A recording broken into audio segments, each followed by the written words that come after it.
மங்கையராய் பிறப்பதற்கே நல்ல மாதவம் செய்திட வேண்டும் அம்மா அப்படின்ட்டு நம்ம கவிமணி தேசிய விநாயகம் பிள்ளை பாடியிருக்காரு.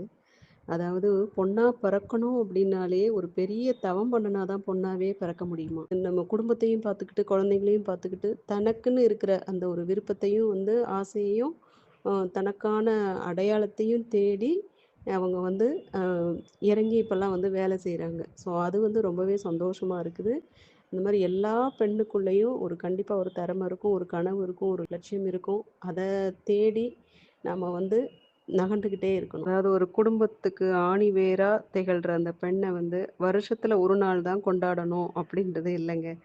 தினம் தினம் கொண்டாடலாம். ஒரு பையனாக இருந்தால் அம்மா அன்னைக்கு சாப்பாடு சூப்பராக இருக்குமா, டேஸ்டியாக இருக்குமா அப்படின்னு சொல்லுது அந்த அம்மாவுக்கு கொண்டாட்டம். ஒரு கணவனாக இருக்கிற பட்சத்தில் இன்னைக்கு நீ இந்த saree உனக்கு அழகாக இருக்குப்பா அப்படின்னு சொல்றது அந்த மனைவிக்கு கொண்டாட்டம். அந்த மாதிரி கிடைக்கிற சின்ன சின்ன சின்ன சின்ன விஷயங்கள் கூட அந்த பெண்ணை கொண்டாடுறதா தான் அர்த்தம்.